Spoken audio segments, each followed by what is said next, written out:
I know what you're thinking.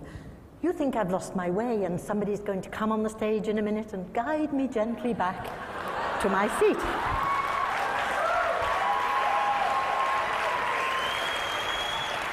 I get that all the time in Dubai. Here on holiday, are you, dear? Come to visit the children? How long are you staying? Well, actually, I hope for a while longer yet.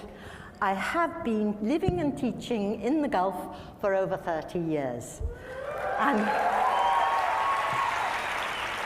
in that time, I have seen a lot of changes. Now, that statistic is quite shocking, and I want to talk to you today about language loss and the globalization of English. I want to tell you about my friend who was teaching English to adults in Abu Dhabi, and one fine day, she decided to take them into the garden to teach them some nature vocabulary. But it was she who ended up learning all the Arabic words for the local plants, as well as their uses, medicinal uses, cosmetics, cooking, herbal. How did those students get all that knowledge? Of course, from their grandparents and even their great-grandparents.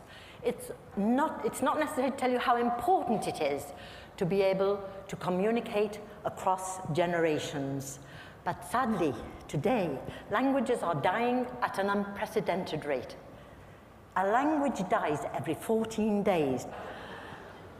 Now, at the same time, English is the undisputed global language. Could there be a connection? Well, I don't know. But I do know that I've seen a lot of changes.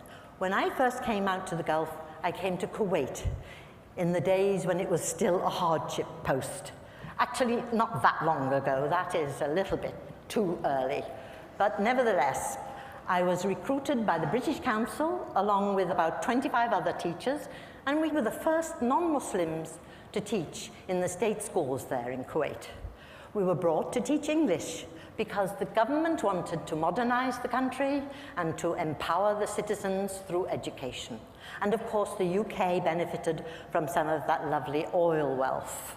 Okay, now, this is the major change that I've seen, how teaching English has morphed from being a mutually beneficial practice to becoming a massive international business that it is today. No longer just a foreign language on the school curriculum, and no longer the sole domain of Mother England. It has become a bandwagon for every English-speaking nation on earth. And why not? After all, the best education, according to the latest World University rankings, is to be found in the universities of the UK and the US. So everybody wants to have an English education, naturally. But if you're not a native speaker, you have to pass a test. Now, can it be right to reject a student on linguistic ability alone? Perhaps you have a computer scientist who's a genius. Would he need the same language as a lawyer, for example? Well, I don't think so. We English teachers reject them all the time. We put a stop sign and we stop them in their tracks. They can't pursue their dream any longer till they get English. Now, let me put it this way. If I met a monolingual Dutch speaker who had the cure for cancer, would I stop him from entering my British university? I don't think so. But indeed, that is exactly what we do. We English teachers are the gatekeepers, and you have to satisfy us first that your English is good enough. Now, it can be dangerous to give too much power to a narrow segment of society. Maybe the barrier would be too universal. Okay. But I hear you say, what about the research? It's all in English. So the books are in English, the journals are in English, but that is a self-fulfilling prophecy. It feeds the English requirement, and so it goes on. I ask you, what happened to translation?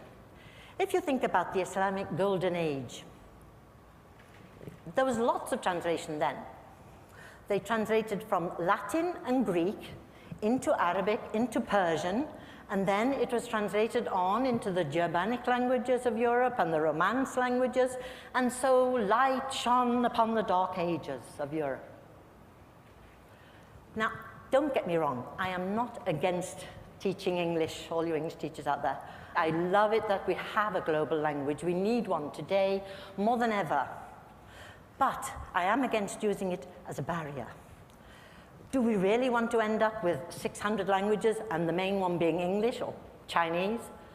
We need more than that. Where do we draw the line? This system equates intelligence with a knowledge of English, which is quite arbitrary.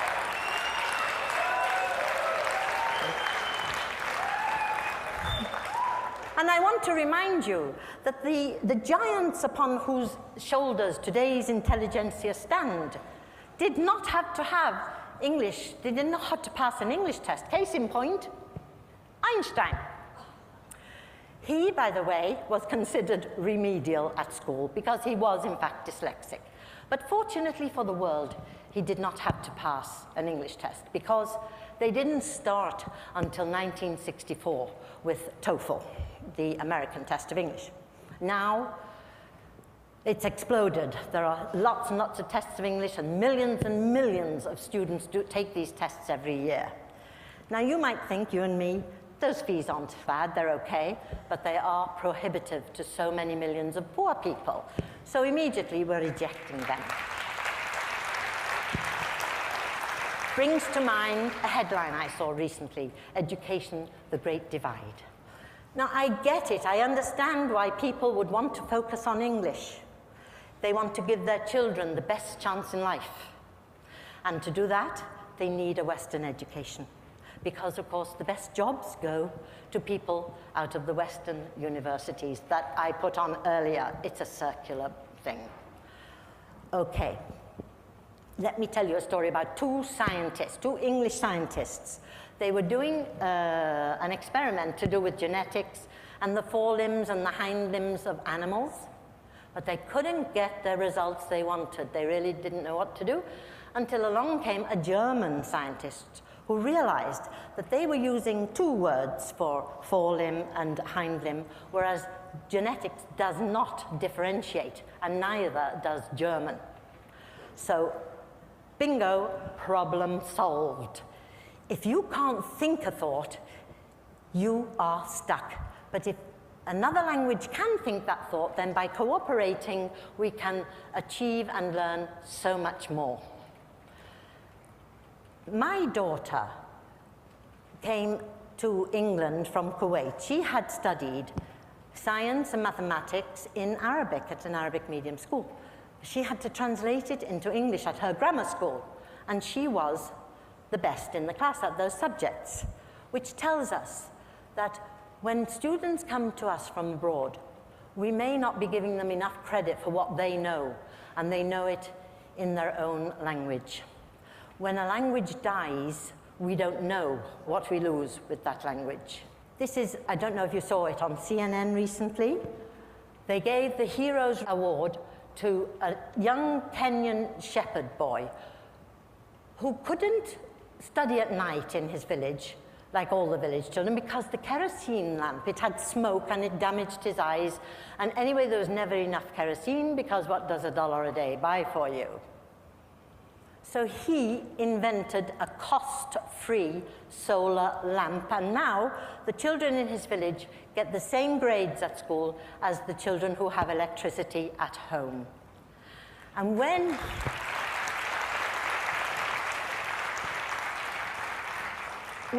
he received his award, he said these lovely words: "The children can lead Africa from what it is today, a dark continent, to a light continent."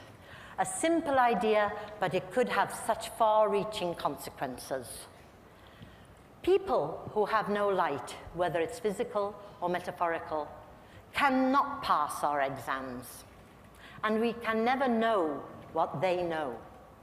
Let us not keep them and ourselves in the dark. Let us celebrate diversity. Mind your language. Use it to spread great ideas.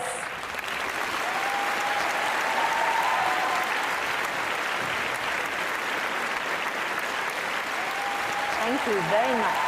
شكراً.